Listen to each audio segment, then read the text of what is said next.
La señora Dalloway, Virginia Woolf. 3.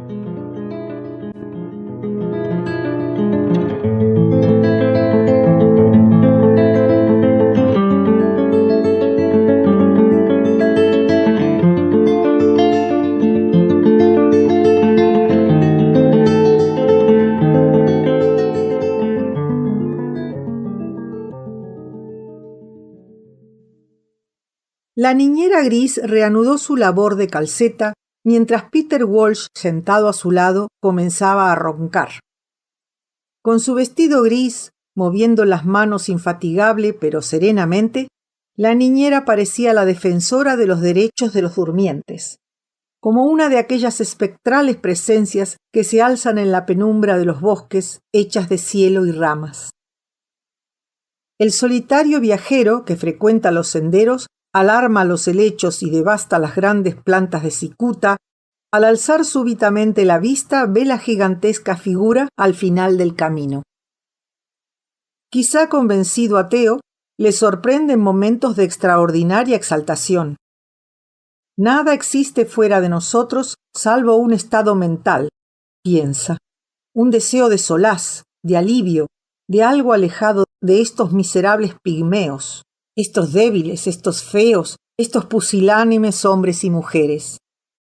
Pero si él es capaz de concebirla, la mujer existe, piensa, y al avanzar él por el sendero, con los ojos fijos en el cielo y en las ramas, rápidamente las dota de feminidad. Con pasmo ve cuán graves llegan a ser, cuán majestáticamente, mientras el viento las agita, otorgan, con una oscura agitación de hojas, caridad, comprensión, absolución, y luego, alzándose bruscamente, revisten de loca embriaguez su piadoso aspecto. Estas son las visiones que ofrecen grandes cuernos de la abundancia, rebosantes de frutos, al solitario viajero, o que murmuran junto a su oído, cual sirenas alejándose en las verdes olas del mar, o que son arrojadas a su rostro como ramos de rosas, o que se alzan hasta la superficie cual pálidas caras por las que los pescadores se hunden en las mareas a fin de abrazarlas. Estas son las visiones que incesantemente surgen a la superficie, caminan al lado de la realidad, ponen su rostro delante de ella.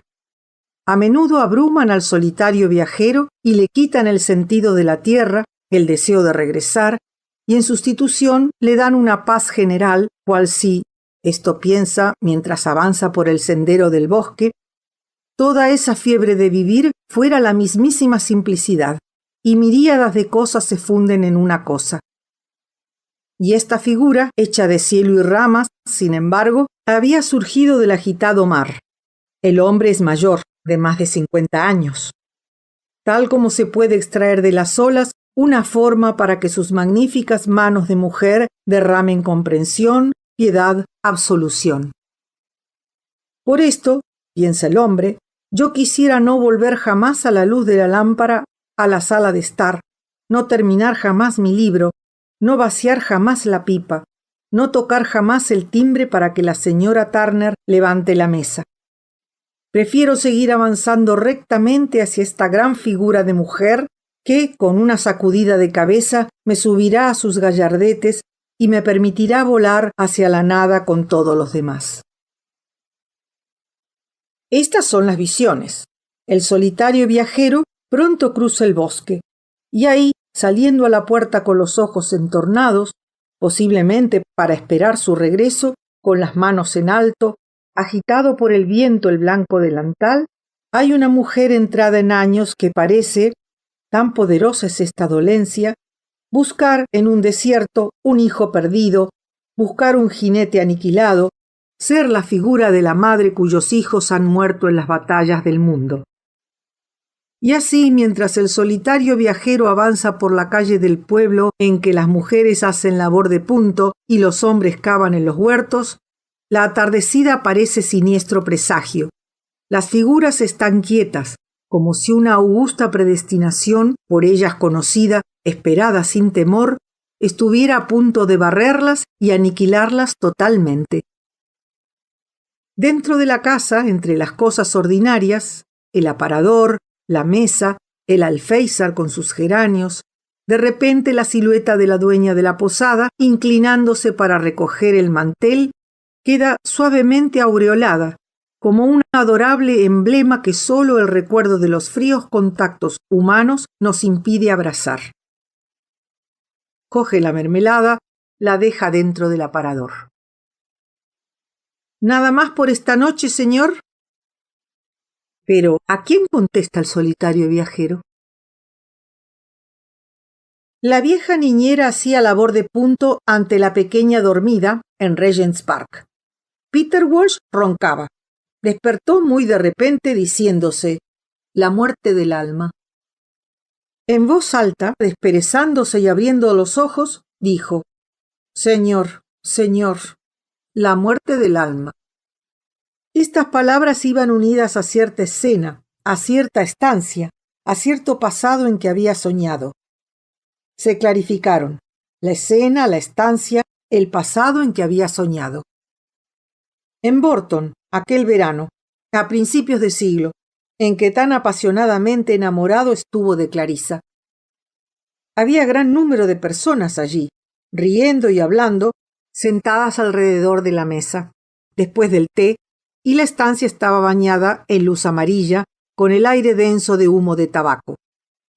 Hablaban de un hombre que se había casado con su criada, de uno de los propietarios vecinos cuyo nombre había olvidado. Se había casado con su criada y había ido con ella a Borton para presentar sus respetos, y fue una visita horrible. La mujer iba con ropas excesivamente recargadas, como una cacatúa, dijo Clarisa, imitándola, y no paraba de hablar. Hablaba y hablaba. Clarisa la imitó. Entonces alguien dijo, pues Sally Seton, si acaso no influiría en los sentimientos de los presentes el saber que aquella mujer había tenido un hijo antes de casarse. En aquellos tiempos y en una reunión de hombres y mujeres era audaz decir esto.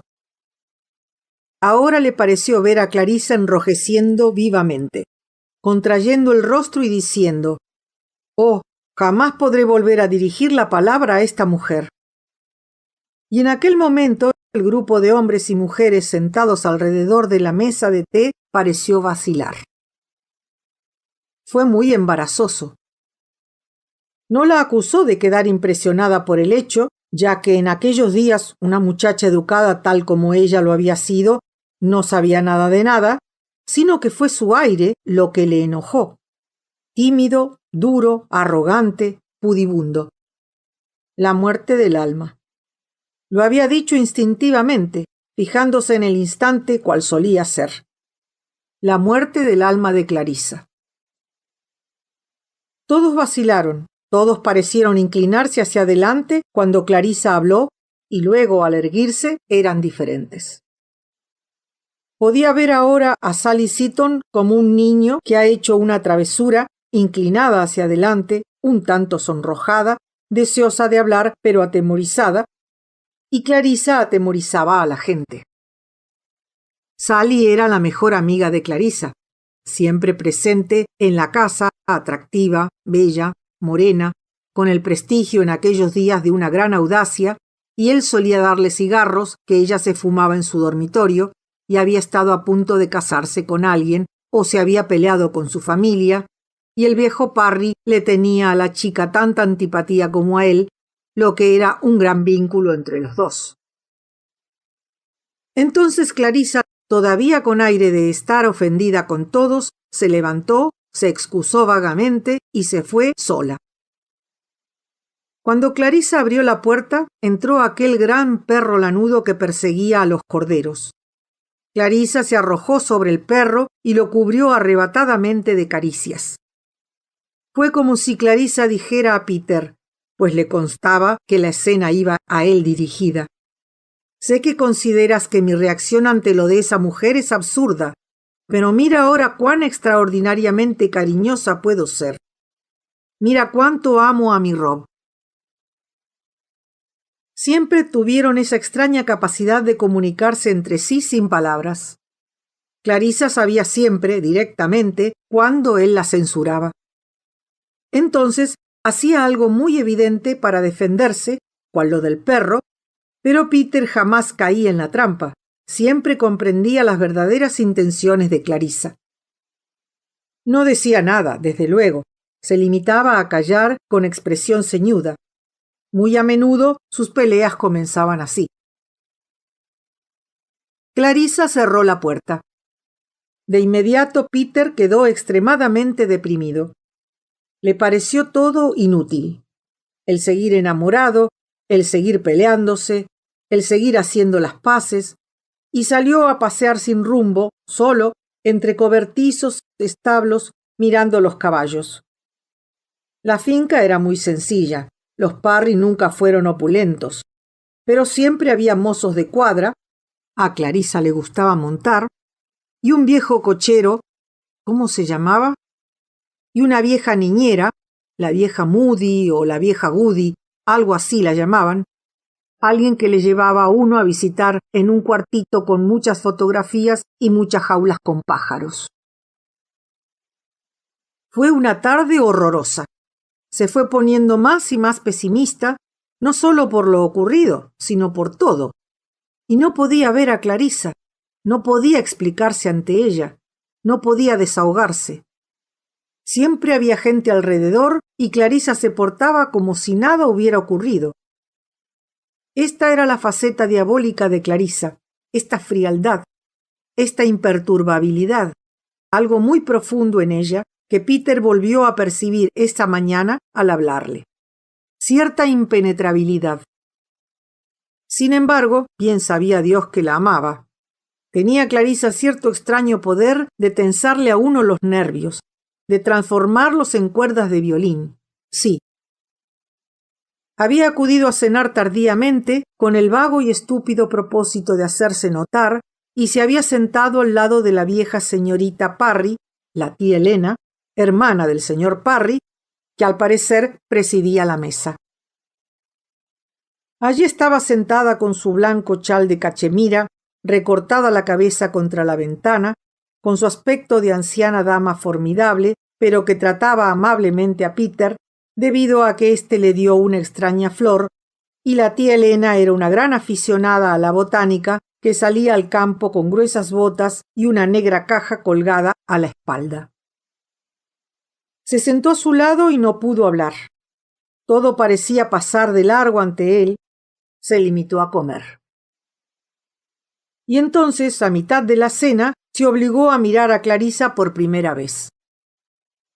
Hablaba con un hombre joven sentado a su derecha. Peter tuvo una brusca revelación.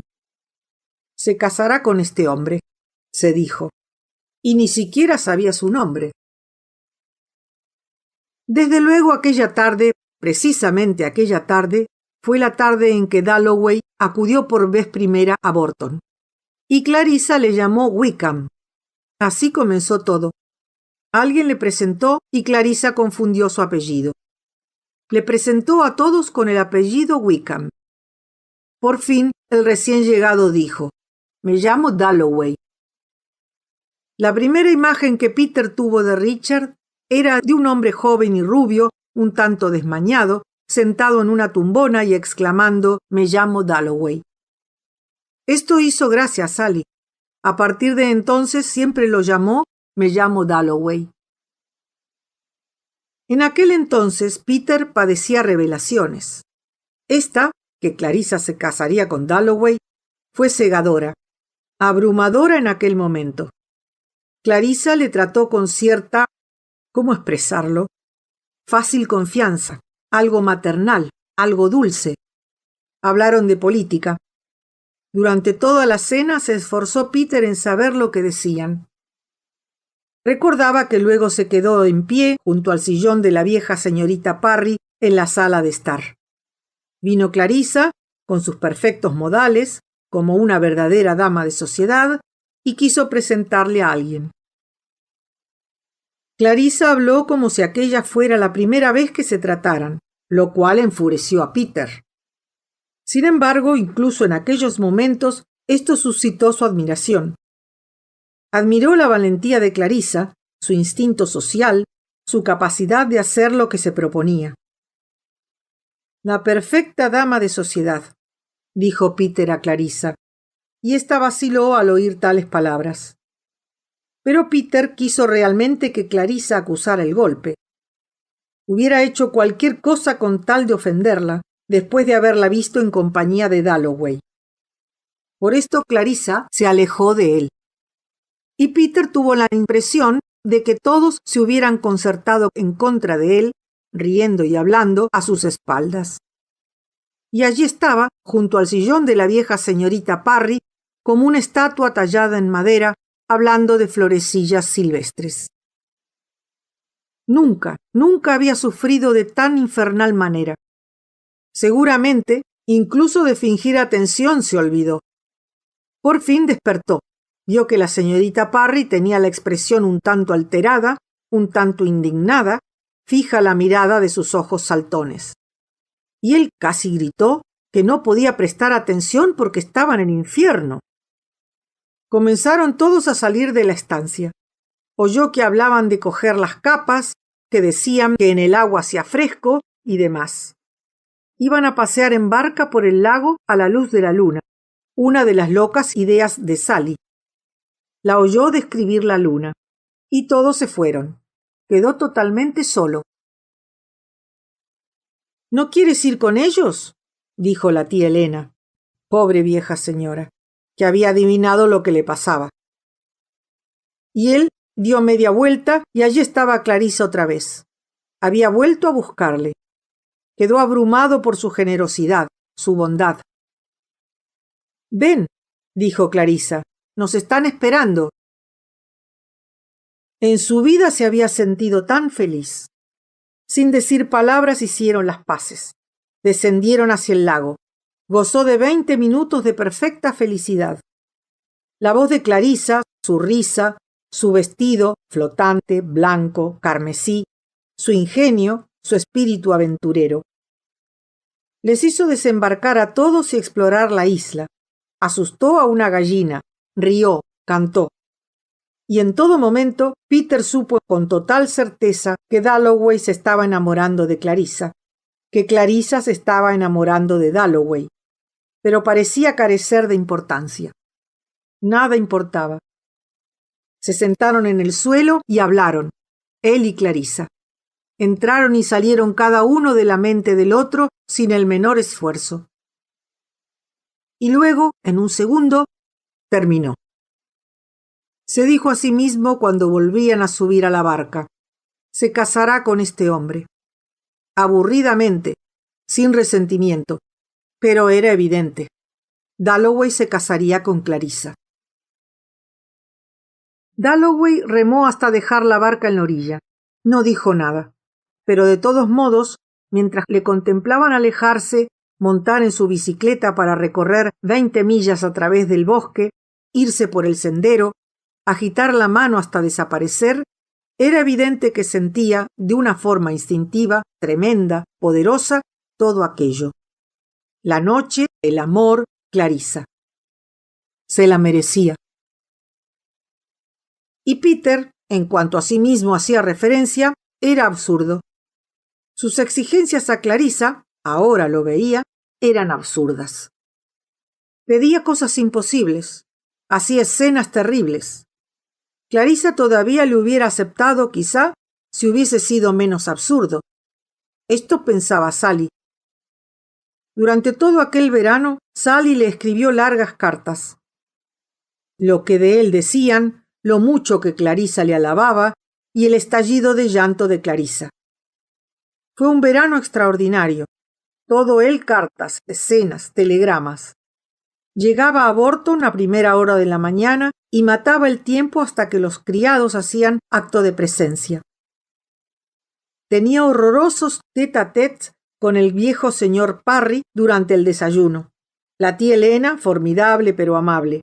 Sally, que se lo llevaba para hablar con él en el huerto. Clarisa en cama con dolores de cabeza. La escena final, la terrible escena que a su juicio había tenido más importancia que cualquier otra cosa en toda su vida, Quizá fuera una exageración, pero todavía parecía así ahora.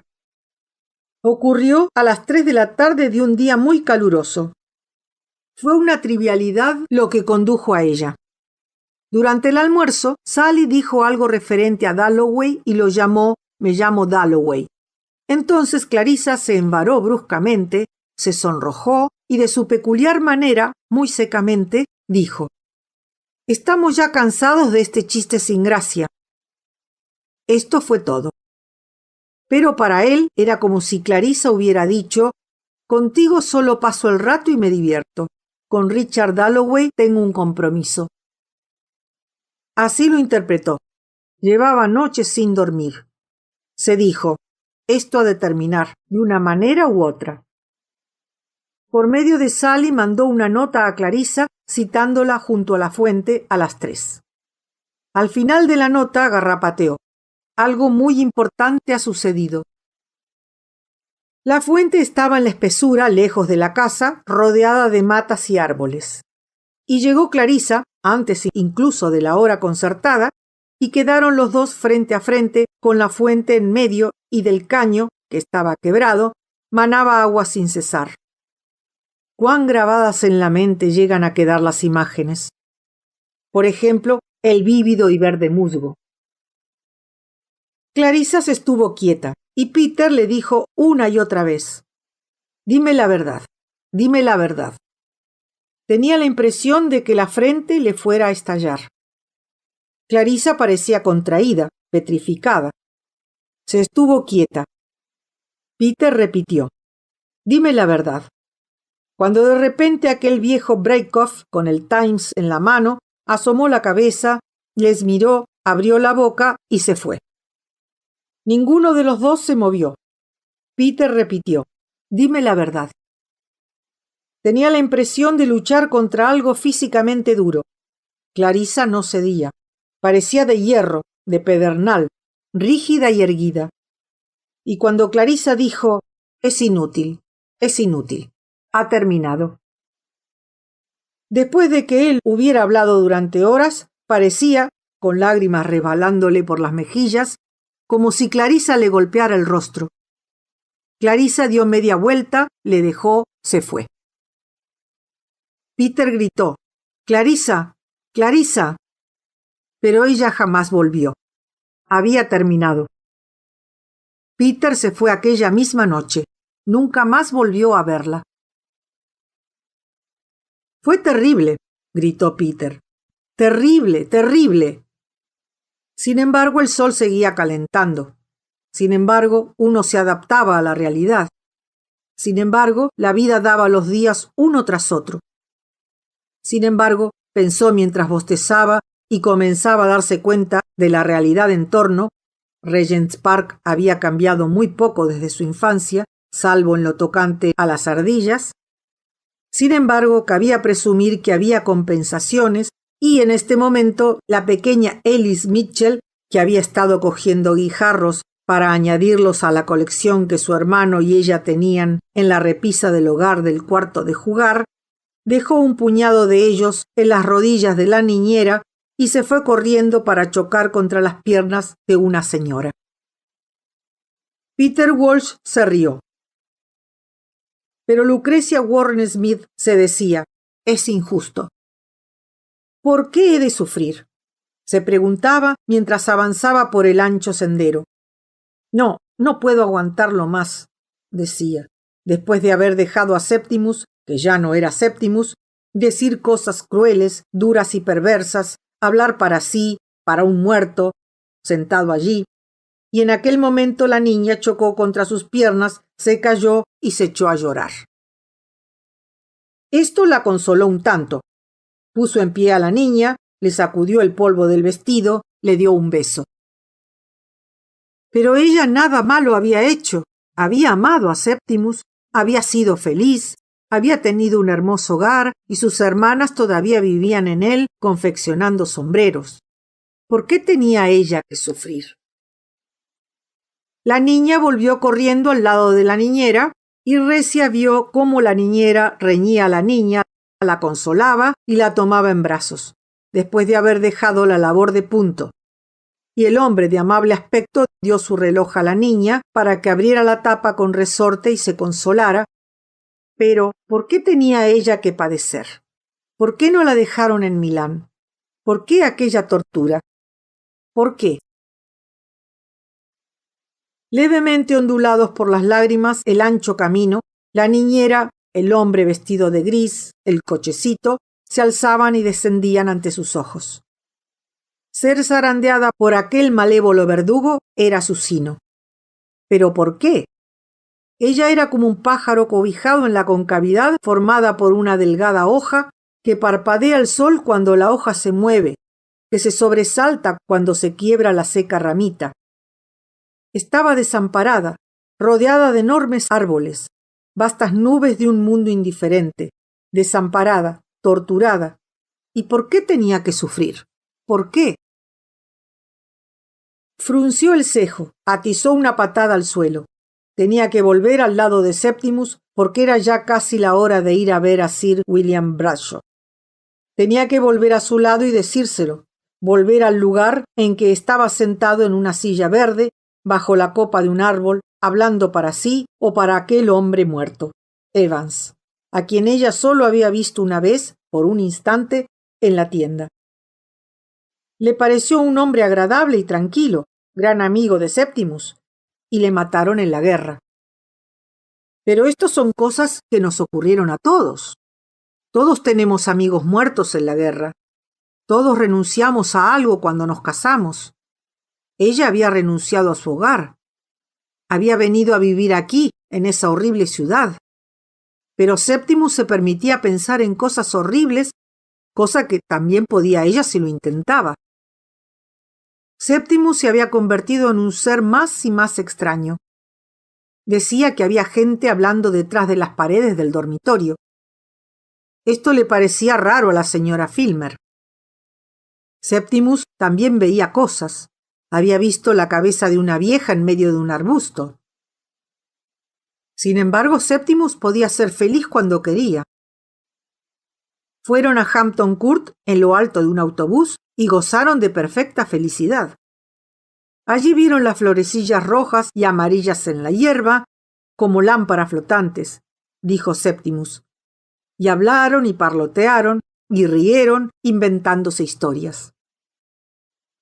De repente, Septimus dijo, «Y ahora nos mataremos», cuando estaban junto al río, y miró el río con una expresión que Lucrecia había visto en sus ojos cuando junto a él pasaba un tren o un autobús, una expresión de estar fascinado por algo. Sintió que se apartaba de ella y le cogió del brazo. Pero en el camino de regreso a casa estuvo perfectamente sereno, perfectamente razonable. Discutía con ella la posibilidad de matarse los dos, le explicaba cuán malvada era la gente, le decía que podía ver cómo la gente inventaba mentiras en la calle cuando ellos pasaban. Sabía todo lo que la gente pensaba, decía. Sabía el significado del mundo, decía.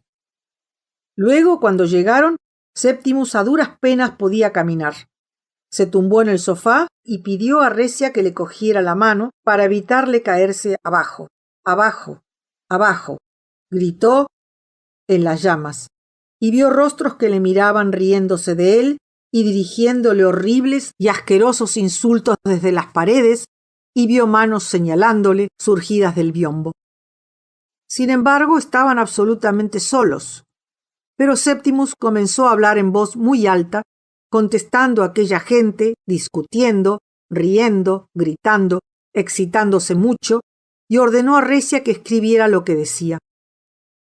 Todo grandes tonterías, acerca de la muerte, acerca de la señorita Isabel Poole. Recia no podía aguantarlo más. Regresaría. Recia estaba ahora cerca de él y le veía mirar el cielo, murmurar, retorcerse las manos. Sin embargo, el doctor Holmes decía que no estaba enfermo. En este caso, ¿qué había ocurrido? ¿Por qué, cuando se sentó junto a él, tuvo un sobresalto, le dirigió una ceñuda mirada, se apartó, señaló su mano, le cogió la mano, la miró aterrado? ¿Se debería que se había quitado la alianza? La mano se me ha adelgazado mucho, le dijo recia. La guardo en el bolso. Le soltó la mano. Su matrimonio había terminado, pensó Septimus con angustia, con alivio. La cuerda había sido cortada.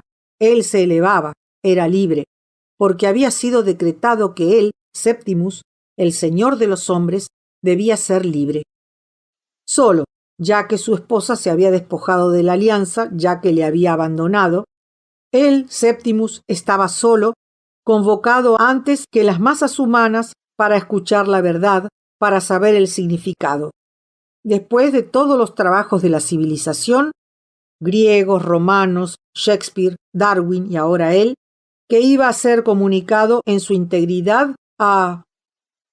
En voz alta preguntó, ¿a quién?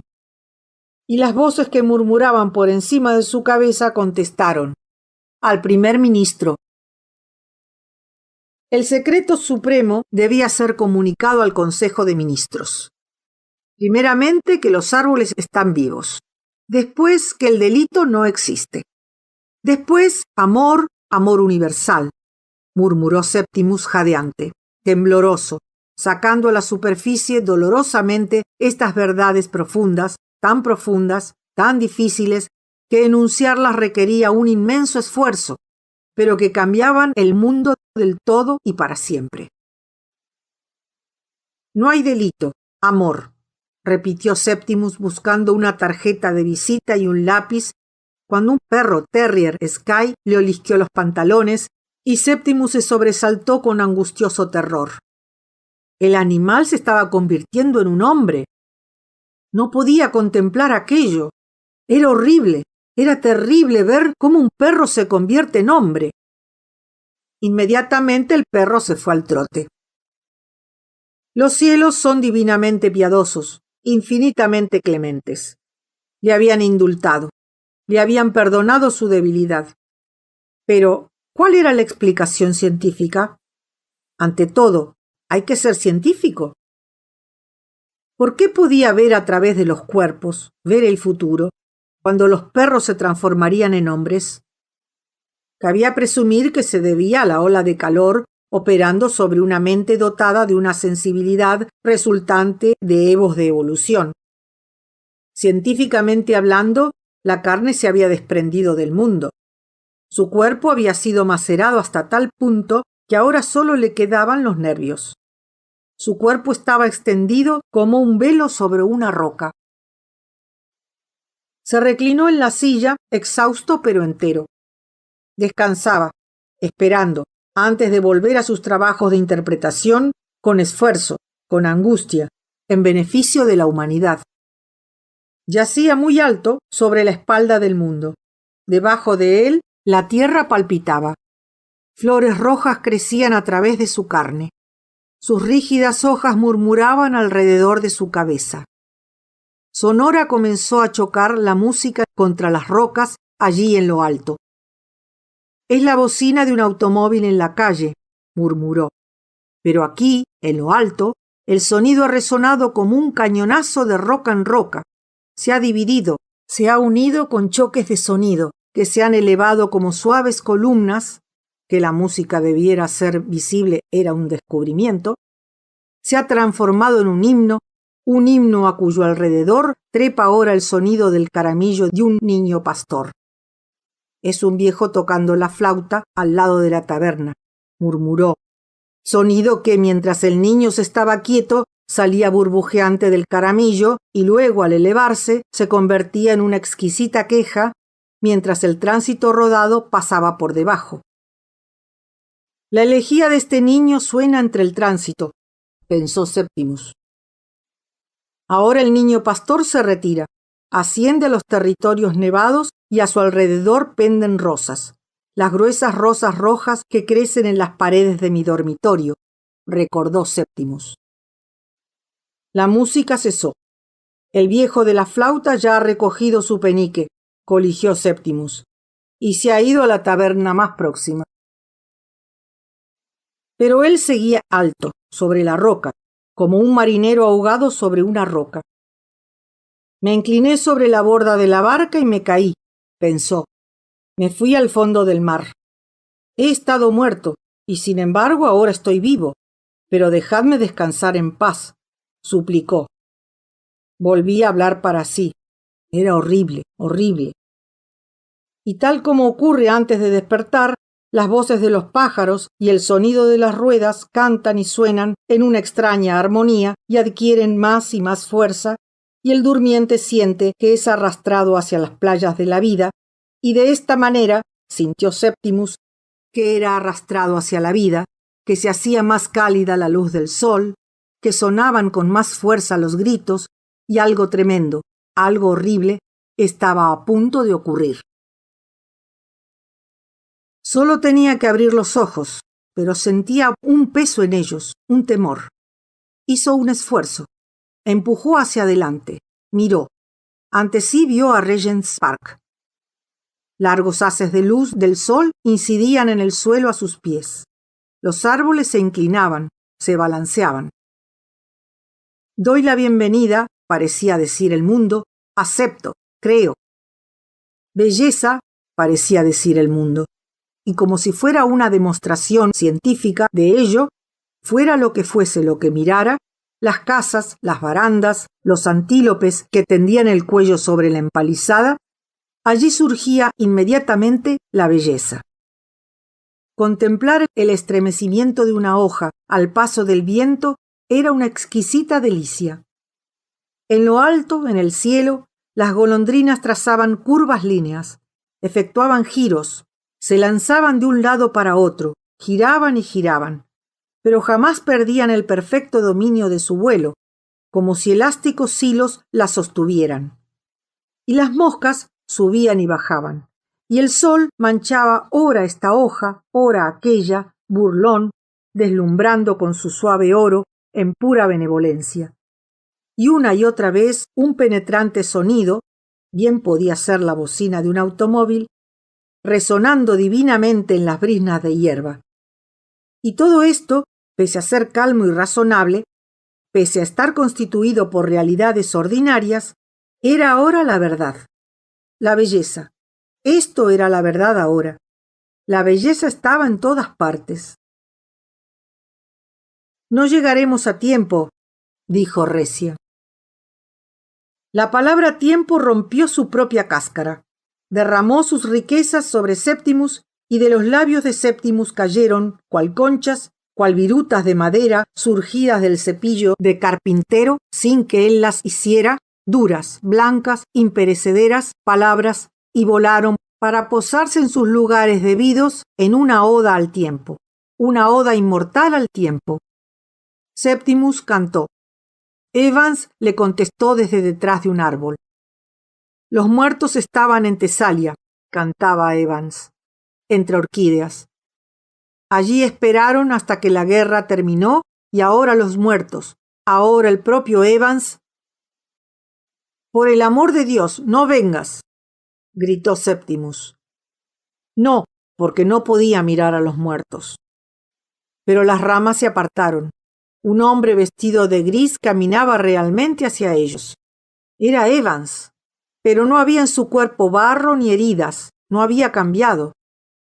Debo decir al mundo entero, gritó Septimus, alzando la mano, mientras el hombre muerto vestido de gris iba acercándose, alzando la mano como una colosal figura que ha lamentado el sino del hombre durante siglos solo en el desierto, oprimiéndose con las manos la frente, surcos de desesperación en las mejillas, y que ahora ve la luz en el horizonte del desierto, que ilumina y amplía la figura negra cual el hierro, y Septimus medio se levantó de la silla, y con legiones de hombres postrados ante sí, él, el gigantesco enlutado, recibe por un momento en su rostro la totalidad.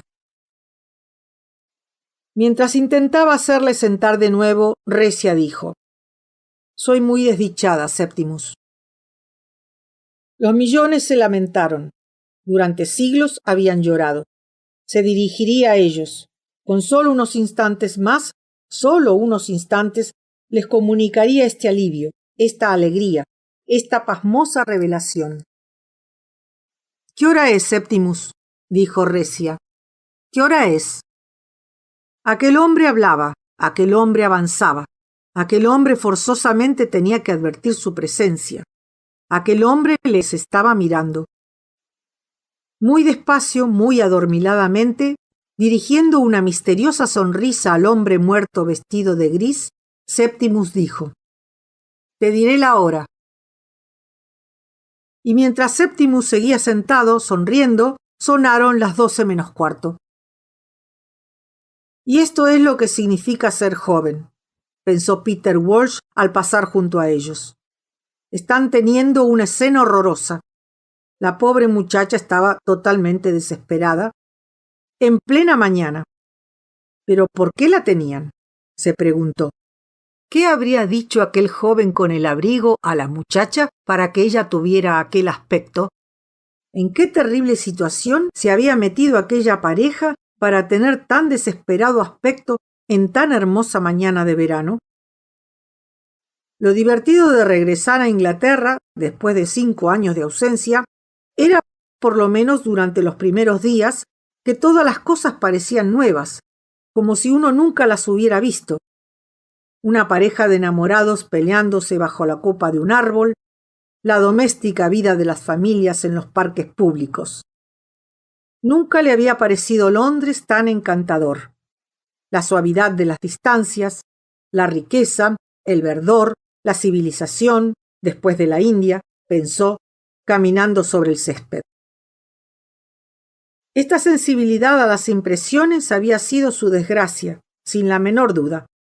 A su edad todavía tenía, como un muchacho e incluso como una chica, estos cambios de humor, días buenos, días malos, sin razón que lo justificara. Júbilo al ver una cara bonita, terrible infelicidad al ver una vieja monstruosa. Desde luego, después de la India, uno se enamoraba de todas las mujeres que veía. Tenían una especial lozanía. Incluso las más pobres vestían mejor de lo que vestían 5 años atrás, sin la menor duda. Y a su parecer, nunca las modas habían favorecido tanto a las mujeres como la moda actual.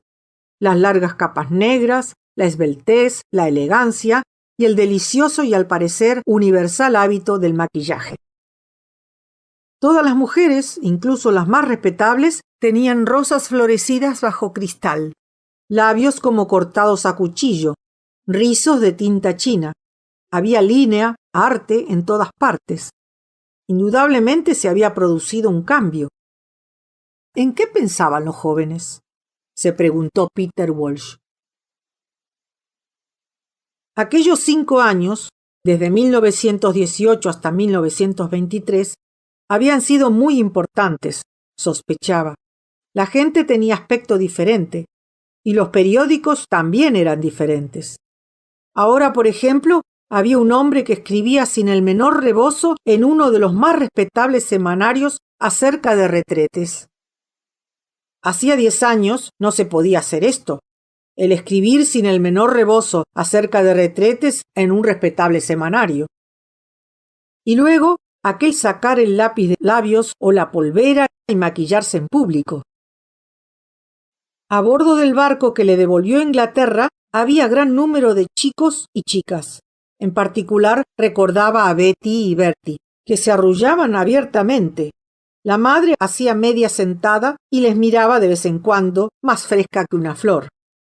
La chica se empolvaba la nariz delante de todos. Y no eran novios, solo querían divertirse y después tan amigos. Más dura que el diamante era la chica, Betty no sé qué, pero buena persona a carta cabal. Sería una excelente esposa a los 30 años. Se casaría cuando lo creyera conveniente. Se casaría con un hombre rico y viviría en una gran casa cerca de Manchester. ¿Quién había hecho esto?, se preguntó Peter Walsh mientras entraba en la avenida central. ¿Quién se había casado con un hombre rico y vivía en una gran casa cerca de Manchester? Alguien que le había escrito una larga y afectuosa carta no hacía mucho acerca de hortensias azules. La visión de hortensias azules fue lo que indujo a aquella mujer a pensar en él y en los viejos tiempos. Sally Seton, naturalmente. Fue Sally Seton la última persona en el mundo que uno hubiera creído capaz de casarse con un hombre rico y vivir en una gran casa cerca de Manchester. La loca, la osada, la romántica Sally. Pero, de entre todas las personas que formaban aquel antiguo grupo, el grupo de amigos de Clarissa, los Whitbrad, Kindersley, Cunningham, Kinloch Jones, Sally probablemente era la mejor. A fin de cuentas, procuraba comprender las cosas tal como se deben comprender. Comprendió a la perfección a Hugh Whitbrad, al admirable Hugh, cuando Clarissa y los demás se mostraban a sus pies. Le pareció oír a Sally diciendo: «¿Los Whitbrad? ¿Qué son los Whitbrad? Comerciantes de carbón, respetables mercaderes». Por una razón u otra, Sally detestaba a Hugh. De él decía que no pensaba en nada como no fuera su propia apariencia. Hubiera debido ser un duque. Sin la menor duda, se casaría con una de las princesas reales. Desde luego, Hugh sentía el más extraordinario, el más natural, el más sublime respeto hacia la aristocracia británica que Peter Walsh hubiera visto jamás. Incluso Clarissa tuvo que reconocerlo. Sí, pero era tan simpático, tan generoso. Dejó de cazar para complacer a su anciana madre, y no olvidaba jamás los cumpleaños de su tía, etc. Era preciso reconocer que Sally se había dado cuenta de todo. Una de las cosas que mejor recordaba Peter Walsh era una discusión un domingo por la mañana en Bolton acerca de los derechos de la mujer, este tema antediluviano, en la que Sally perdió la paciencia, estalló y dijo a Hugh que él representaba lo más detestable que hay en la vida de la clase media británica. Le dijo que le consideraba responsable de la situación en que se hallaban esas pobres muchachas de Piccadilly. Hugh, el perfecto gentleman. Pobre Hugh. Jamás se vio a un hombre tan horrorizado. Sally lo hizo adrede, según ella misma dijo después, porque solían reunirse los dos en el huerto para intercambiar sus impresiones. No ha leído nada, no ha pensado nada, no ha sentido nada. Le pareció oír decir a Sally con aquella voz tan enfática que impresionaba mucho más de lo que ella creía. Los mozos de cuadra tenían más vida que Hugh, dijo. Era un perfecto producto de las escuelas privadas inglesas. Solo Inglaterra podía producir tipos así. Por alguna razón, Sally estaba realmente resentida. Algo tenía contra Hugh. La había insultado. ¿La habría besado? Increíble. Desde luego, nadie podía creer ni media palabra en contra de Hugh. ¿Quién sería capaz de algo así? Besar a Sally en el cuarto de fumar. Si se hubiera tratado de una honorable Edith o de una Lady Violet, quizá. Pero la desaliñada Sally, sin un real, con un padre o una madre jugando en Montecarlo, no. Hugh era el mayor snob que Peter Walsh había conocido en su vida, el individuo más obsequioso. Pero no cabía decir que se arrastrase ante los demás. Era demasiado pedante para ello. Una ayuda de cámara de primera clase era la comparación que saltaba a la vista. El hombre que camina detrás con las maletas. El hombre a quien se le puede confiar la tarea de mandar telegramas. El hombre indispensable para las señoras de sociedad. Y había encontrado su trabajo adecuado. Se había casado con su honorable Evelyn. Había conseguido aquel puestecillo en la corte, cuidaba de las bodegas del rey, limpiaba las imperiales hebillas de zapato, iba por ahí de calza corta y con pechera de encaje. Qué implacable es la vida. Un puestecillo en la corte. Se había casado con esa lady, con la honorable Evelyn, y vivía por los alrededores, pensó Peter Walsh, mirando los pomposos edificios que se alzaban junto al parque. Ya que había almorzado una vez en una casa que tenía, cual tenían todas las posesiones de Hugh, algo que ninguna otra casa podía tener. Quizá se tratara de armarios repletos de ropa blanca. Y uno estaba obligado a mirarlos. Uno tenía que dedicar mucho tiempo a admirar cosas, fueran lo que fuesen. armarios repletos de ropa blanca, fundas de almohada, viejos muebles de roble, cuadros, que Hugh había comprado a precio de ganga. Pero la esposa de Hugh estropeaba a veces la representación. Era una de esas oscuras mujercitas ratoniles que admiran a los hombres corpulentos. Carecía casi totalmente de importancia. Pero de repente decía algo imprevisto, algo cortante. Quizá quedaba en ello un resto de los grandes modales de otros tiempos. La calefacción central era algo demasiado fuerte para ella. Dejaba la atmósfera demasiado densa. Y allá vivían, con sus armarios repletos de ropa blanca, con sus cuadros de antiguos maestros, con sus fundas de almohada adornadas con auténtico encaje, gastando 5 o 10 mil al año, seguramente, en tanto que él, que tenía 2 años más que Hugh, estaba buscando trabajo. A los 53 años estaba obligado a ir a ver a aquella gente y pedirles que le dieran trabajo en algún ministerio o que le encontraran cualquier otro empleo de 3 al cuarto, como el de enseñar latín a muchachitos, a las órdenes de un oficinesco mandamás, cualquier cosa que le reportara 500 al año. Sí, porque si se casaba con Daisy, contando incluso la pensión de Peter, no podría vivir con menos. Seguramente Whitbrad se lo conseguiría, o Dalloway. No le molestaba pedirle algo a Dalloway. Era bondadoso a carta cabal, un poco limitado, un poco duro de mollera, sí, pero bondadoso a carta cabal.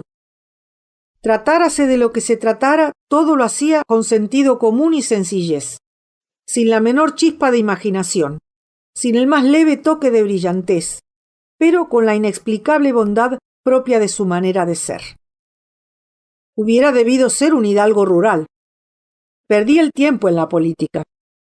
Donde más lucía era al aire libre, entre caballos y perros. Por ejemplo, cuando aquel gran perro peludo de Clarisa quedó atrapado en un cepo que casi se le llevó una pata y Clarisa palideció, y Dalloway lo hizo todo. Vendó la pata, la sujetó con listones, le dijo a Clarisa que no se comportara como una tonta. Quizá estas eran las cualidades por las que Clarisa le quería. Quizá esto era lo que Clarisa necesitaba. Y ahora, querida, no te portes como una tonta. Aguanta esto, dame aquello, y hablando todo el rato con el perro como si fuera un ser humano.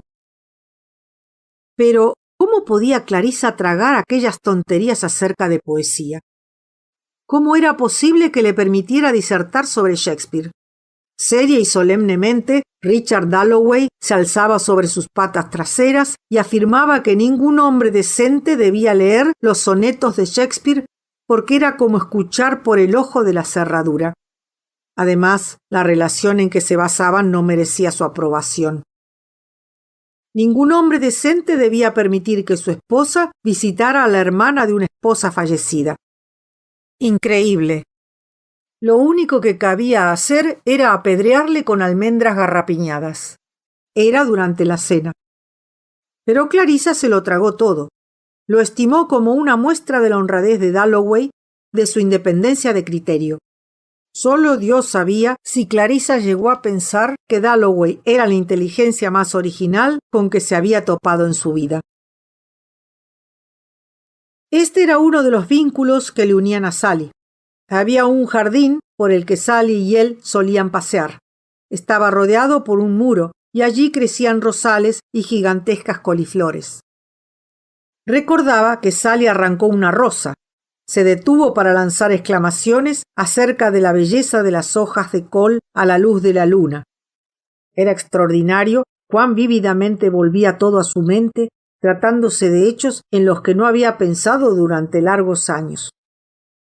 Mientras Sally le imploraba, medio en broma, desde luego, que se llevara a Clarisa para salvarla de todos los Hugh y todos los Dalloway y todos los restantes perfectos gentlemen que ahogarían su alma. En aquellos días Sally escribía montones de poesías, la transformarían en una simple dama de sociedad, estimularían sus mundanales aficiones. Pero era preciso hacer justicia a Clarisa. A fin de cuentas, no iba a casarse con Hugh. Tenía una idea perfectamente clara de lo que quería. Sus emociones estaban todas en la superficie, pero debajo de ellas Clarissa era muy aguda. Juzgaba mejor que Sally el modo de ser de la gente, por ejemplo, y además era puramente femenina. Estaba dotada de este extraordinario don de mujer consistente en crear un mundo suyo doquiera estuviera. Entraba en una estancia, estaba en pie, cual a menudo Peter Walsh la había visto, bajo el dintel de una puerta, con mucha gente a su alrededor. Pero era a Clarissa a quien uno recordaba. Y no era llamativa, en modo alguno era hermosa. Nada pintoresco había en ella. Nunca decía nada destacadamente inteligente. Sin embargo, allí estaba ella. Allí estaba. No. Había dejado de estar enamorado de ella. Lo único que le ocurría era que, después de verla aquella mañana, entre las tijeras y las sedas, preparándose para la fiesta, no podía apartar el pensamiento de ella. Volvía a su mente una y otra vez como el viajero dormido que se apoya en un vagón de ferrocarril. Lo cual no significaba estar enamorado, desde luego. Era solo pensar en ella, criticarla, intentar una vez más, 30 años después, explicársela. Lo más evidente que de ella cabía decir estribaba en afirmar que era mundana. Daba demasiada importancia al rango y a la sociedad y a prosperar en el mundo, todo lo cual era verdad en cierto sentido. La propia Clarissa lo había reconocido ante él. Si uno se tomaba la molestia, siempre conseguía que Clarissa reconociera sus defectos. Era honrada. Lo que Clarissa diría, seguramente, es que no le gustaban las mujeres con aspecto de bruja, los viejos carcamales, los fracasados como él. Pensaba que nadie tenía derecho a andar por el mundo encorvado y con las manos en los bolsillos, que todos debían hacer algo, ser algo. Y esas gentes de la gran sociedad, esas duquesas, esas venerables y blancas condesas que uno encontraba en el salón de Clarissa, indescriptiblemente alejadas, a juicio de Peter, de cuanto importara algo, representaban algo real para Clarissa. En cierta ocasión dijo que Lady Bexborough sabía mantenerse erguida. Lo mismo cabía decir de la propia Clarissa, nunca se encorvaba, en ningún sentido de la palabra, iba siempre más derecha que una vela, un poco rígida en realidad. Decía que aquella gente tenía cierta valentía, que a medida que ella se hacía mayor, respetaba más y más. En todo esto había mucho que se debía a Dalloway, desde luego. Había mucho espíritu de servicio a la patria, de imperio británico, de reforma tributaria, de clase gobernante que había anidado y crecido en Clarissa, como suele ocurrir. Siendo 2 veces más inteligente que Dalloway, Clarissa tenía que verlo todo a través de los ojos de Dalloway, lo cual era una de las tragedias de la vida matrimonial.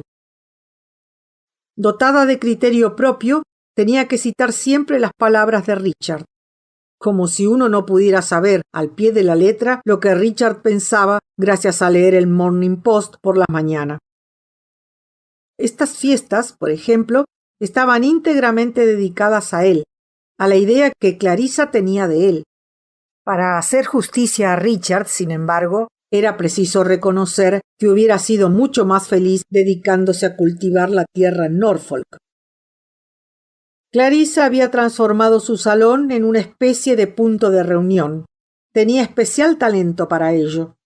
Una y otra vez había visto Peter a Clarissa coger por su cuenta a un hombre joven sin el menor refinamiento, retorcerlo, darle la vuelta, despertarlo, ponerlo en marcha. Desde luego, un número infinito de individuos aburridos se congregaba a su alrededor. Pero también comparecían gentes extrañas, imprevistas, a veces un artista, a veces un escritor, bichos raros en aquel ambiente. Y detrás de ello estaba la red de visitas, el dejar tarjetas, el ser amable con la gente, ir corriendo de un lado para otro con ramos de flores, pequeños regalos. Fulano o sutana se va a Francia, habrá que proporcionarle una almohadilla, verdadera sangría en la fortaleza de Clarissa, ese interminable ir y venir de las mujeres como ella, pero lo hacía sinceramente, en méritos de un instinto natural. Sin embargo, cosa rara, Clarisa era una de las personas más profundamente escépticas que Peter había conocido, y posiblemente esta era una teoría que Peter utilizaba para explicarse a Clarisa, tan transparente en unos aspectos, tan inescrutable en otros. Posiblemente Clarisa se decía: si somos una raza condenada, encadenada a un buque que se hunde. De muchacha, sus lecturas favoritas fueron obras de Huxley y Tyndall, a quienes gustaban las metáforas náuticas. Como sea que todo no es más que una broma pesada, hagamos lo que podamos. Mitiguemos los sufrimientos de nuestros compañeros de prisión. Huxley otra vez. Decoremos el calabozo con flores y almohadones, seamos todo lo decentes que podamos. Estos villanos, los dioses, no se saldrán íntegramente con la suya. Sí, porque Clarisa pensaba que los dioses, que nunca perdían una oportunidad de dañar, frustrar y estropear el humano vivir, quedaban seriamente chasqueados si, a pesar de todo, una se comportaba como una señora. Esta fase comenzó inmediatamente después de la muerte de Silvia, aquel horrible asunto. Presenciar cómo un árbol, al caer, mataba a la propia hermana, por culpa de Justin Parry, de su negligencia, ante sus propios ojos, a su hermana, una muchacha en la flor de la juventud, la mejor dotada de todas ellas, según decía siempre Clarisa, bastaba para amargar el carácter a cualquiera. Más tarde, Clarisa quizá no fue tan tajante. Creía que los dioses no existían, que a nadie cabía culpar, y por ello formuló la atea doctrina de hacer el bien por el bien. Desde luego gozaba inmensamente de la vida. Estaba hecha para gozar. A pesar de que evidentemente tenía sus reservas de todos modos, Peter pensaba que incluso él, después de tantos años, solo podía trazar un esbozo de Clarisa. Y no había amargura en ella. Carecía de aquel sentido de la virtud moral que tan repelente es en las buenas mujeres. Le gustaba prácticamente todo. Si uno paseaba con ella por Hyde Park, ahora era un parterre de tulipanes, ahora un niño en un cochecito, ahora un pequeño drama que Clarisa improvisaba en un instante. Muy probablemente hubiera hablado a aquella pareja de enamorados si hubiese creído que eran desdichados. Tenía un sentido del humor realmente exquisito, pero necesitaba gente, siempre gente, para que diera frutos, con el inevitable resultado de desperdiciar miserablemente el tiempo, almorzando, cenando, dando sin cesar aquellas fiestas, diciendo tonterías, frases en las que no creía, con lo que se le embotaba la mente y perdía discernimiento. Sentada a la cabecera de la mesa, se tomaba infinitas molestias para halagar a cualquier viejo loco que pudiera ser útil a Dalloway. Conocían a los más horribles latosos de Europa. O bien llegaba Elizabeth y todo quedaba subordinado a ésta.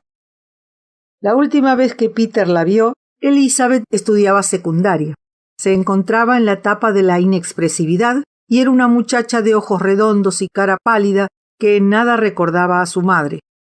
Una criatura estólida, silenciosa, que lo daba todo por supuesto, dejaba que su madre la mimara y luego decía: ¿puedo irme ahora? Y Clarisa explicaba, con aquella mezcla de diversión y orgullo que también Dalloway parecía suscitar en ella: se va a jugar al hockey. Y ahora Elizabeth seguramente se sentía ajena. Pensaba que él era un viejo loco y se reía de los amigos de su madre. En fin, igual daba. La compensación de hacerse viejo, pensaba Peter Walsh al salir de Regent's Park con el sombrero en la mano, estribaba sencillamente en lo siguiente. Las pasiones siguen tan fuertes como siempre, pero uno ha adquirido, al fin, la capacidad que da el supremo aroma a la existencia, la capacidad de dominar la experiencia, de darle la vuelta lentamente a la luz. Se trataba de una terrible confesión. Volvió a ponerse el sombrero. Pero lo cierto era que ahora, a los 53 años, uno había casi dejado de necesitar a la gente. La vida en sí misma, cada uno de sus momentos, cada gota, aquí, este instante, ahora, al sol en Regent Park, era suficiente. Demasiado, en realidad. Toda una vida no bastaba. Era demasiado corta para, ahora que uno había adquirido la capacidad de hacerlo, extraer el pleno aroma, para sacar cada onza de placer, cada matriz de significado. Y ambos eran mucho más sólidos de lo que solían, mucho menos personales. Ya era imposible que Peter volviera a sufrir tanto como Clarissa le había hecho sufrir. Pasaba horas seguidas, gracias a Dios tales cosas se podían decir sin que nadie las oyera, horas y días seguidos sin pensar en Daisy. Teniendo en cuenta los sufrimientos, la tortura y la extraordinaria pasión de aquellos tiempos, ¿cabía decir que estuviera ahora enamorado de Daisy? Era una cosa totalmente diferente, mucho más agradable. Y la verdad consistía, desde luego, en que ahora ella estaba enamorada de él. Y esto quizá fuera la razón por la que en el momento en que el barco zarpó, Peter sintió un extraordinario alivio y deseó sobre todo quedarse solo. Le irritó encontrar en la cabina los testimonios de las pequeñas atenciones de Daisy, los cigarros, las notas, la alfombra para el viaje. Si la gente fuera honrada, todos dirían lo mismo. Después de los 50, uno no necesita a los demás. Uno no tiene ganas de seguir diciendo a las mujeres que son hermosas. Esto es lo que dirían casi todos los hombres de 50 años, pensó Peter Walsh, si fueran sinceros. Sin embargo, estos pasmosos accesos de emoción, como el echarse a llorar esta mañana, ¿a qué se debían?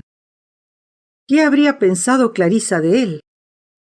Seguramente pensó que era un insensato y no lo hizo por vez primera. Lo que había, en el fondo de todo, eran celos.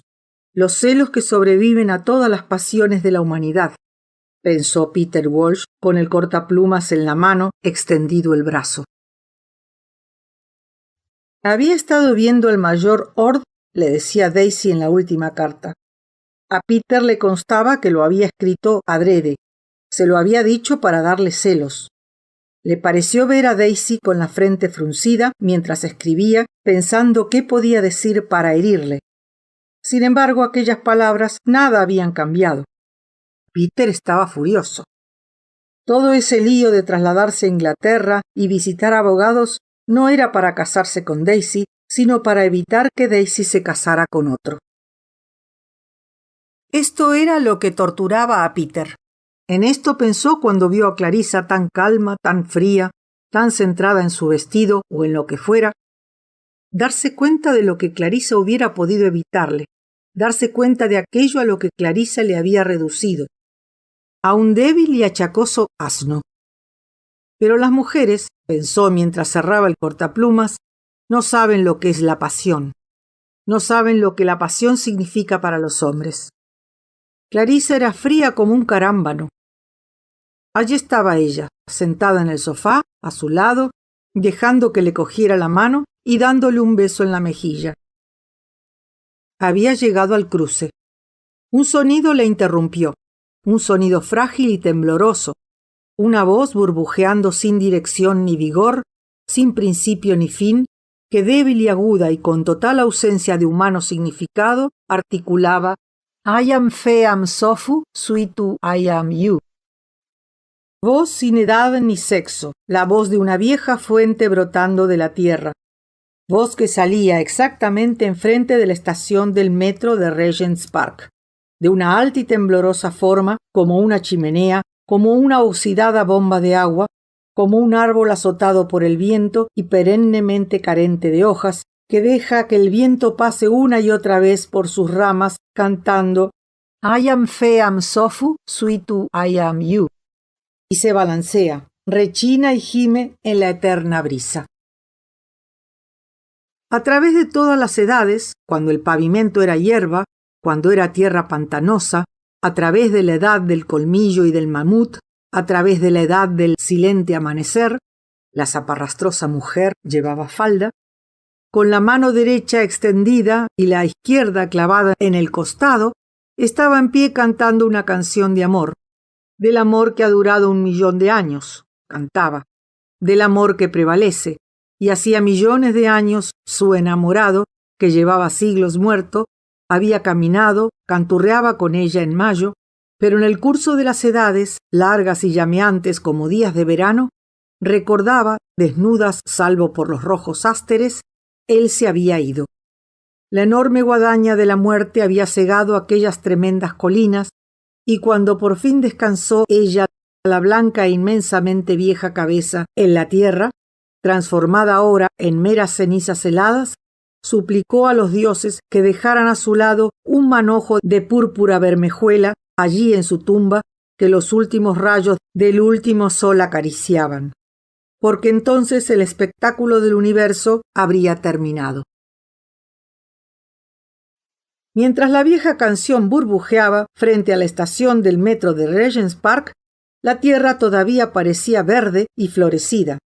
La canción, a pesar de surgir de tan ruda boca, simple orificio en la tierra, también embarrada con fibrosas raíces y hierba enmarañada, la vieja, trémula y burbujeante canción, empapando las entrelazadas raíces de infinitas edades, esqueletos y tesoros, se alejaba formando riachuelos sobre el pavimento a lo largo de Marylebone Road, bajando hacia Euston, fertilizante, dejando una húmeda huella.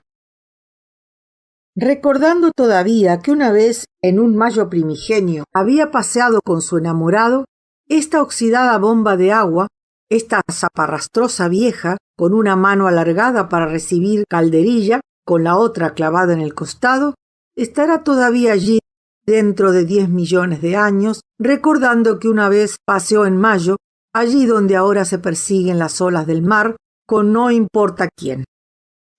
Era un hombre, oh sí, un hombre que la había amado. Pero el paso de las edades había empañado la claridad del antiguo día de mayo. Las flores de coloridos pétalos estaban ahora canas y plateadas por la escarcha, y la mujer ya no veía, cuando imploraba a su enamorado, cual muy claramente hizo ahora, «Mira bien mis ojos con tus dulces ojos».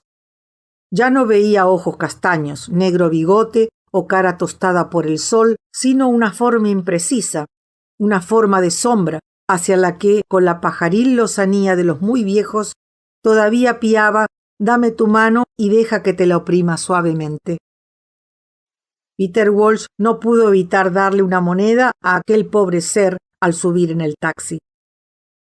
«¿Y si alguien nos ve, qué importa?», se preguntaba, y tenía la mano clavada en el costado y sonreía metiéndose el chelín en el bolsillo, y todos los ojos de inquisitivo mirar parecieron quedar borrados, y las generaciones que pasaban, ajetreados individuos de la clase media atestaban la acera, se desvanecieron como hojas, para ser pisoteadas, para quedar empapadas, para amontonarse, para transformarse en mantillo junto a aquella eterna fuente. I am fe am sofu, suitu I am you. Pobre vieja, dijo recia Warren Smith. Oh, pobre vieja bruja, dijo recia esperando el momento de cruzar. ¿Y si llovía por la noche? ¿Y si el padre de una o alguien la había conocido a una en mejores tiempos? ¿Pasaba por allí casualmente y la veía de pie en el arroyo? ¿Y dónde dormía por la noche? Juguetón, casi alegre, el invencible hilo de sonido se elevaba sinuoso en el aire como el humo de la chimenea de una casita de campo, ascendiendo por entre limpias hayas y surgiendo como un mechón por entre las más altas hojas. ¿Y si alguien nos ve, qué importa? Debido a que era muy desdichada, desde hacía semanas y semanas, recia había dado significados a las cosas que ocurrían y casi creía que debía detener a la gente en la calle, caso de que esta gente pareciera buena y amable, para decirles, soy desdichada. Y esta vieja cantando en la calle, si alguien nos ve, ¿qué importa? La hizo sentirse súbitamente segura de que todo se solucionaría. Iban a ver a Sir William Bradshaw. Este hombre le parecía agradable a recia y él curaría inmediatamente a Septimus. Y entonces pasó el carro de una destilería y en la cola de los caballos grises sobresalían erectas briznas de paja y había carteles de periódicos. Era un sueño tonto, muy tonto, el ser desdichada. Y cruzaron el señor Septimus Warren Smith y su señora. Y a fin de cuentas, ¿había algo en ellos que llamara la atención? Algo que introdujera al transeúnte a sospechar: he aquí a un joven que lleva el más importante mensaje del mundo y que es, además, el hombre más feliz del mundo y el más desdichado. Quizá la pareja caminaba un poco más despacio que la otra gente. Quizá había en el caminar del hombre cierto aire dubitativo, como de ir arrastrándose. Pero era natural que un empleado que no había estado en el West End en día laborable a esta hora, durante años, no hiciera más que mirar al cielo, mirar esto y lo otro, como si Portland Place fuera una estancia en la que hubiera entrado en ausencia de la familia. Cubiertas con gasa las colgantes lámparas de lágrimas, y el ama de llaves, levantando una punta de las largas cortinas, deja que largos haces de luz polvorienta iluminen desolados sillones de extraño aspecto, explica a los visitantes cuán maravillosa es la casa, cuán maravillosa, pero al mismo tiempo, piensa él, cuán extraña. Por su aspecto podía ser un empleado, pero de los mejores, sí, porque calzaba botas de color castaño. Sus manos eran educadas, y lo mismo cabía decir de su perfil, un perfil anguloso, de gran nariz, inteligente, sensible, pero no se podía afirmar lo mismo de sus labios, que eran flojos, y sus ojos, cual suele ocurrir con los ojos, eran meramente ojos, grandes y de color castaño, de manera que, en conjunto, el hombre era un caso de indeterminación, ni una cosa ni otra. Podía muy bien terminar con una casa en Parley y un automóvil, o seguir toda su vida alquilando pisos en callejas laterales. Era uno de estos medio educados, autoeducados, que han conseguido toda su educación gracias a libros prestados por bibliotecas públicas, leídos al atardecer después de la jornada de trabajo, siguiendo el consejo de conocidos escritores consultados por correo. En cuanto a las otras experiencias, las experiencias solitarias que los individuos viven a solas en sus dormitorios, en sus oficinas, caminando por los campos, caminando por las calles de Londres, aquel hombre las tenía. Había dejado su hogar siendo solo un muchacho por culpa de su madre, porque bajó a tomar el té por 50ª vez sin lavarse las manos, porque no veía porvenir alguno para un poeta en Stroud, y así, después de haber tomado por confidente a su hermanita menor, se fue a Londres, dejando tras sí una absurda nota, cual las escritas por los grandes hombres, y que el mundo ha leído más tarde cuando la historia de sus luchas se ha hecho famosa. Londres se ha tragado a muchos millones de jóvenes llamados Smith. No tenían importancia alguna los fantásticos nombres de pila cual Septimus con que los padres de aquellos jóvenes habían pretendido distinguirlos. Vivir a pensión en una calleja afluyente a Euston Road comportaba experiencias y más experiencias, tal como la de cambiar un rostro en 2 años, transformando un óvalo sonrosado e inocente en un rostro seco, contraído, hostil. Pero de todo lo anterior, ¿qué hubiera dicho el más observador de los amigos, salvo lo que dice el jardinero cuando por la mañana abre la puerta del invernadero y ve una nueva flor en su planta? Ha florecido por vanidad, ambición, idealismo, pasión, soledad, valentía, pereza. Las semillas habituales que, mezcladas todas ellas en un dormitorio alquilado junto a Euston Road, le transformaron en un hombre tímido, tartamudo, ansioso de mejorar, y le hicieron enamorarse de la señorita Isabel Poole, que daba lecciones acerca de Shakespeare en Waterloo Road. ¿Acaso aquel muchacho no se parecía a Keats?, preguntaba la señorita Isabel Poole, y pensaba cómo podría arreglárselas para que se aficionara a Antonio y Cleopatra y todo lo demás. Le prestaba libros, le mandaba notas, y encendió en él un fuego que solo arde una vez en la vida, sin calor, con una llama inquieta rojo-dorada, infinitamente etérea e inmaterial, que ardía por la señorita Paul, Antonio y Cleopatra y Waterloo Road. Él la creía hermosa, la consideraba impecablemente sabia, soñaba con ella, le escribía poesías que, por desconocer el arte, ella corregía con tinta roja. La vio un atardecer de verano caminando con un vestido verde por una plaza. Ha florecido, hubiera dicho el jardinero, si hubiera abierto la puerta, si hubiera entrado.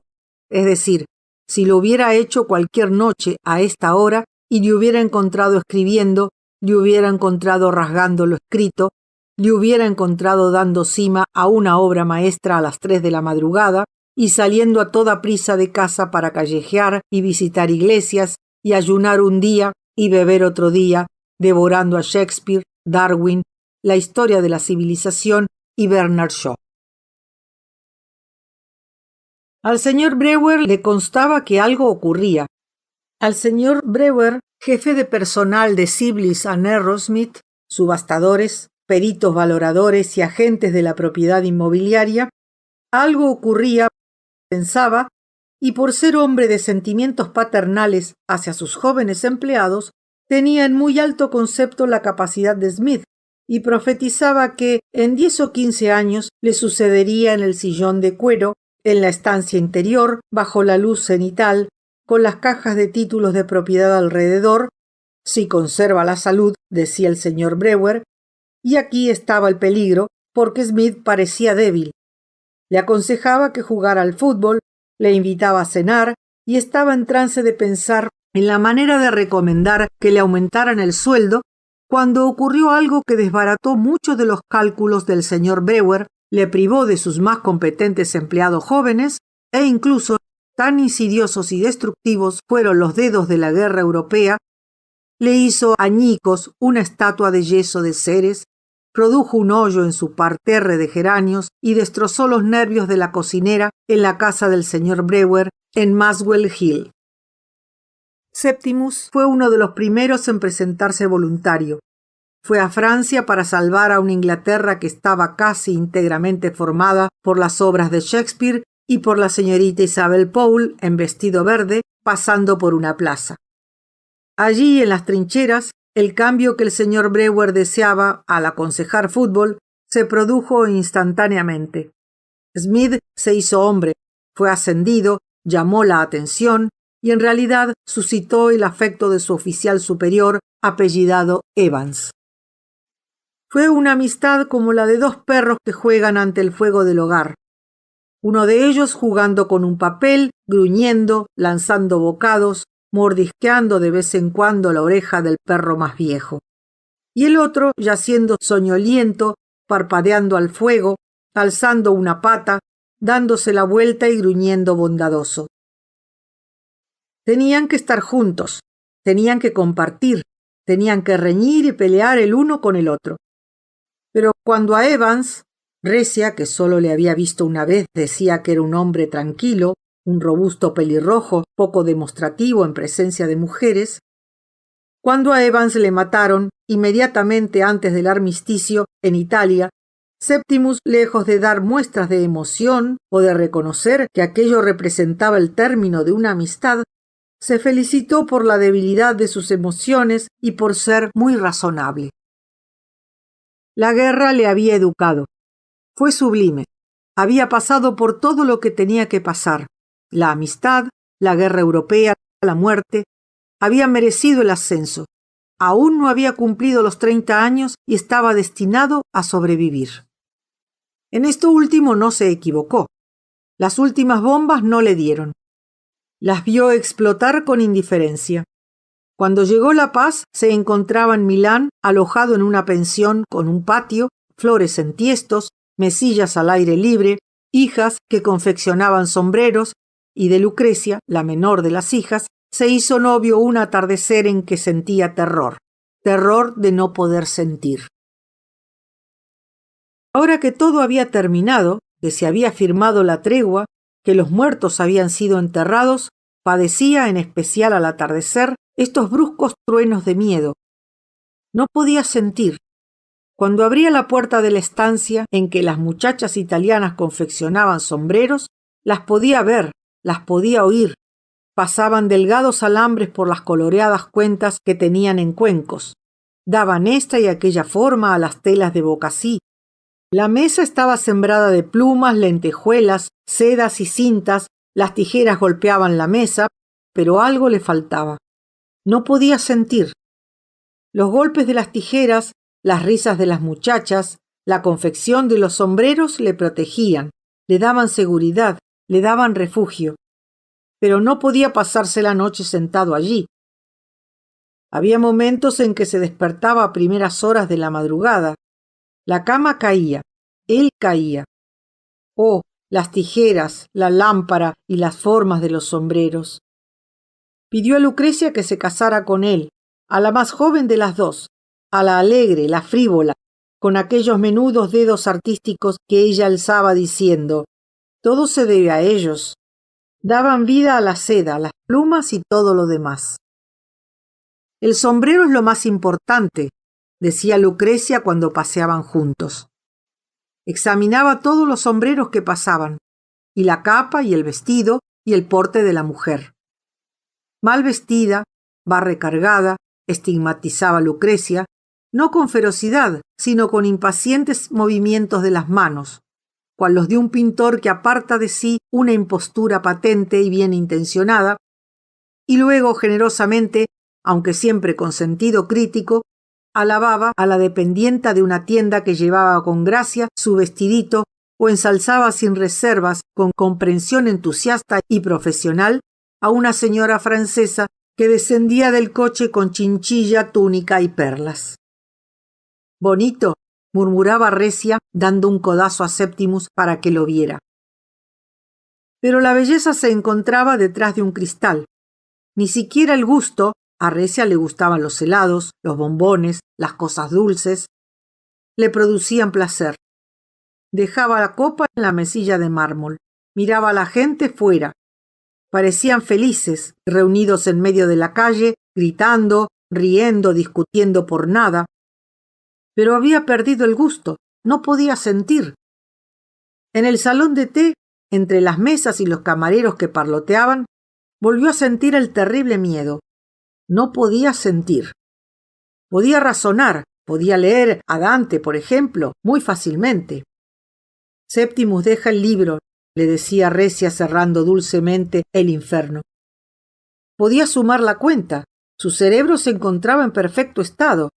Seguramente el mundo tenía la culpa de que no sintiera. Los ingleses son muy callados, decía Recia. Le gustaba, decía. Respetaba a los ingleses. Quería ver Londres y los caballos ingleses y los vestidos hechos por sastres. Y recordaba haber oído decir que las tiendas eran maravillosas a una tía que se había casado y vivía en Soho. Puede ser, pensó Septimus, contemplando Inglaterra desde la ventanilla del tren, cuando partían de New Haven, puede ser que el mundo carezca de significado en sí mismo.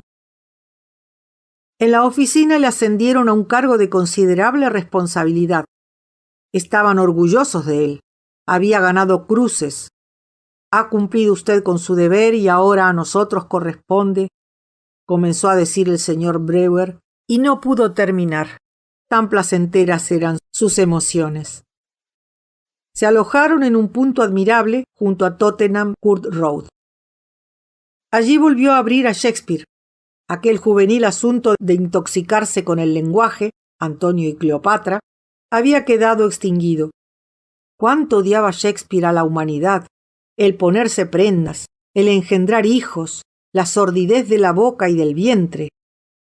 Ahora Septimus se dio cuenta de esto, el mensaje oculto tras la belleza de las palabras. La clave secreta que cada generación pasa disimuladamente a la siguiente significa aborrecimiento, odio, desesperación. Con Dante ocurría lo mismo. Con Esquilo, traducido, lo mismo. Y allí estaba Recia sentada ante la mesa arreglando sombreros.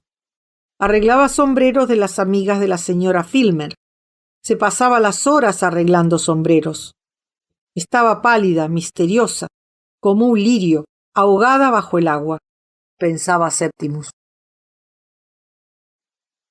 Los ingleses son muy serios, decía Recia, enlazando sus brazos alrededor de Septimus, apoyando su mejilla en la de éste. El amor entre hombre y mujer repelía a Shakespeare. El asunto de copular le parecía una suciedad antes de llegar al final. Pero Recia decía que debía tener hijos. Llevaban 5 años casados. Juntos fueron a la torre, al Victoria and Albert Museum, se mezclaron con la multitud para ver al rey inaugurar el Parlamento. Y había tiendas de sombreros, tiendas de vestidos, tiendas con bolsos de cuero en el escaparate, que Recia miraba. Pero debía tener un niño. Decía que debía tener un hijo como Septimus, pero nadie podía ser como Septimus. Septimus, tan dulce, tan serio, tan inteligente. ¿Por qué no podía ella leer también a Shakespeare? ¿Era Shakespeare un autor difícil?, preguntaba Recia. Uno no puede traer hijos a un mundo como este. Uno no puede perpetuar el sufrimiento ni aumentar la raza de estos lujuriosos animales que no tienen emociones duraderas, sino tan solo caprichos y vanidades que ahora les llevan hacia un lado y luego hacia otro. Miraba cómo Recia manejaba las tijeras, daba forma, cual se contempla a un pájaro picotear y saltar en el césped sin atreverse a mover ni un dedo. Porque la verdad es, dejemos que Recia lo ignore, que los seres humanos carecen de bondad, de fe, de caridad, salvo en lo que sirve para aumentar el placer del momento. Cazan en jauría. Las jaurías recorren el desierto y chillando desaparecen en la selva. Abandonan a los caídos. Llevan una máscara de muecas. Allí estaba Brewer en la oficina con su mostacho engomado, su aguja de corbata de coral, sus agradables emociones, todo frío y humedad, sus geranios destruidos por la guerra, destruidos los nervios de su cocinera, o Amelia no sé qué sirviendo tazas de té puntualmente a las 5. Pequeña arpía obscena de burlona sonrisa y mirada. Y los Toms y los Bertis con sus almidonadas pecheras de las que rezumaban gotas de vicio.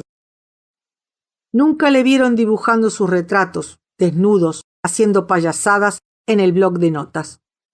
En la calle, los camiones pasaban rugiendo junto a él, la brutalidad aullaba en los carteles, había hombres que quedaban atrapados en el fondo de minas, mujeres que ardían vivas, y en cierta ocasión un grupo de mutilados lunáticos que hacían ejercicios o se exhibían para divertir al pueblo, que reía en voz alta, desfiló moviendo la cabeza y sonriendo junto a él en Tottenham Court Road, cada uno de ellos medio pidiendo disculpas, pero triunfalmente infligiéndole su sino sin esperanzas.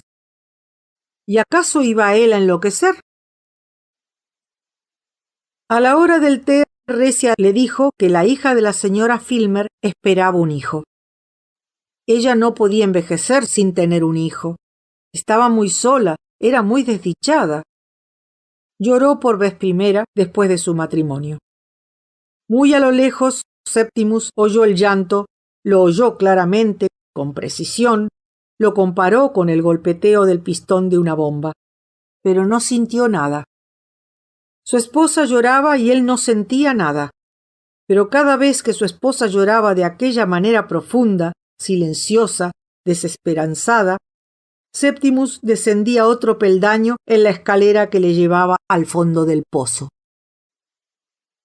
Por fin, en un gesto melodramático que llevó a efecto mecánicamente y con clara conciencia de su insinceridad, dejó caer la cabeza en las palmas de las manos.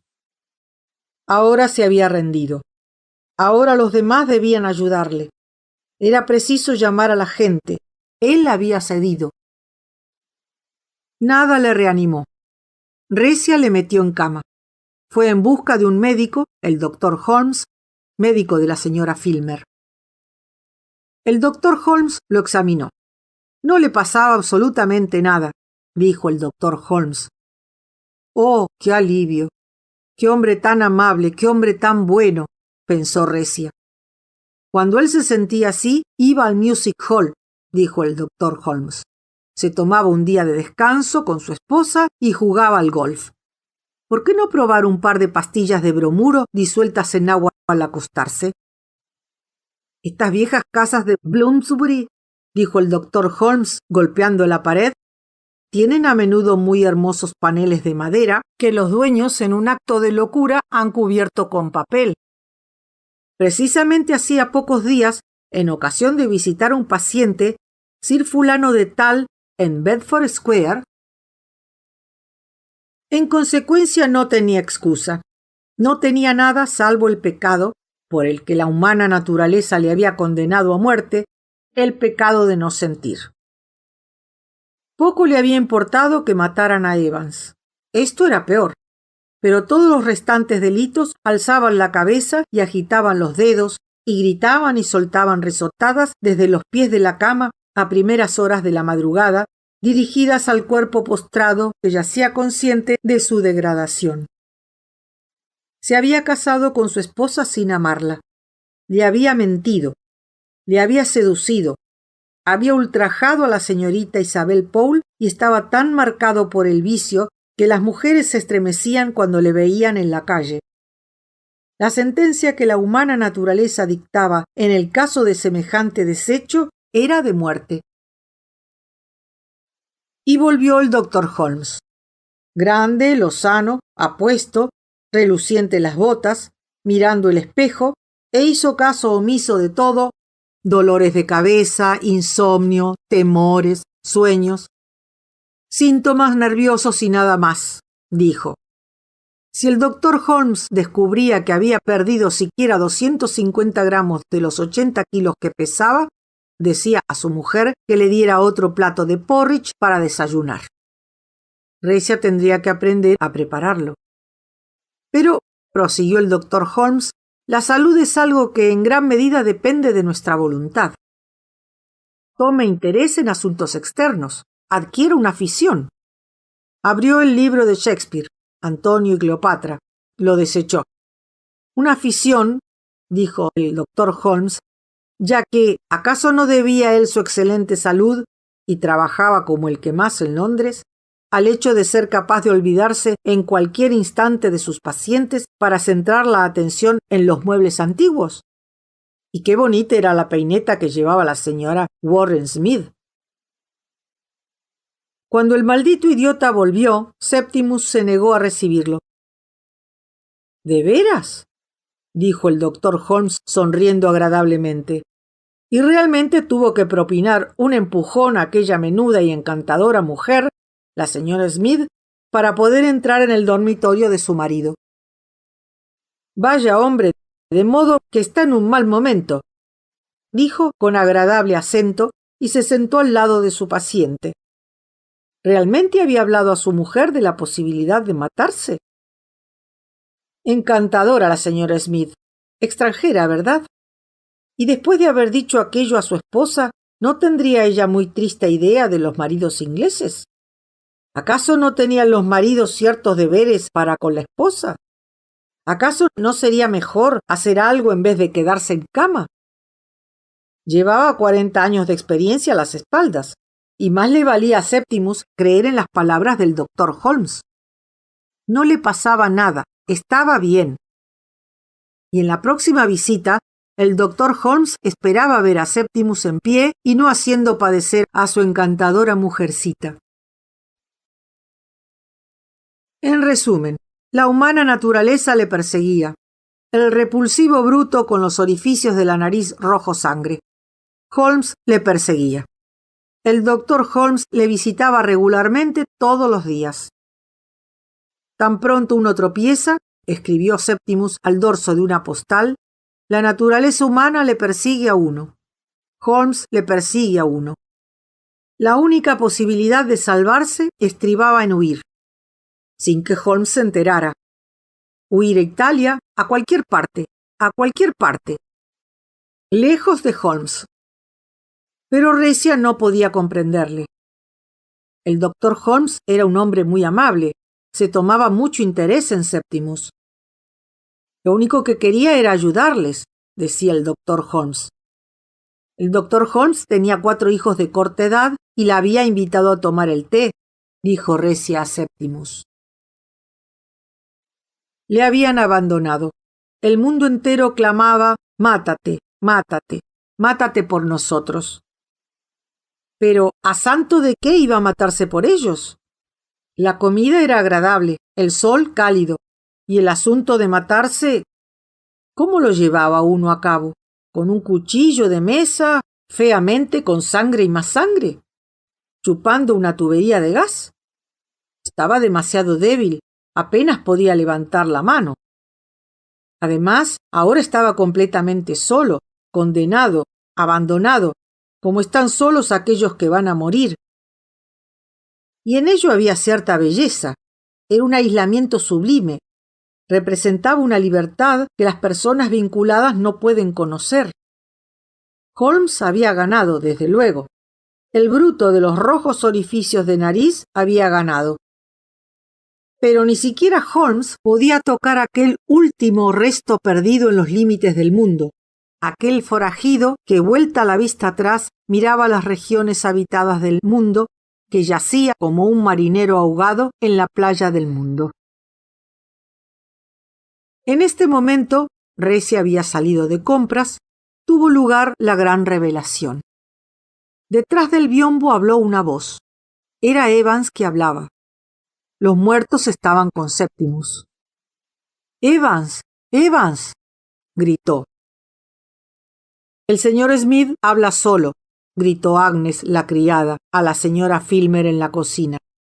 «¡Evans! ¡Evans!», había gritado el señor Smith cuando ella entró con la bandeja. Agnes dio un salto de veras y bajó corriendo la escalera. Y entró recia con las flores y cruzó la estancia y puso las rosas en un jarrón en el que daba directamente el sol y se rió y anduvo saltando de un lado para otro. «Tuvo que comprar las rosas», dijo recia, «a un pobre en la calle, pero estaban casi muertas», dijo, arreglando las rosas. De modo que fuera había un hombre, seguramente Evans, y las rosas, que recia decía estaban medio muertas, habían sido cortadas por Evans en los campos de Grecia. La comunicación es salud. La comunicación es felicidad. La comunicación, musitó Septimus. «¿Qué dice Septimus?», le preguntó recia aterrada, ya que Septimus hablaba para sí, y mandó a Agnes corriendo a avisar al doctor Holmes. Su marido, dijo recia, estaba loco. Al ver a la naturaleza humana, es decir, al doctor Holmes, entrar en la habitación, Septimus gritó: «¡Bruto! ¡Bruto!». «Bueno, ¿qué pasa ahora? ¿Diciendo tonterías para asustar a su esposa?», preguntó el doctor Holmes del modo más amable que quepa imaginar.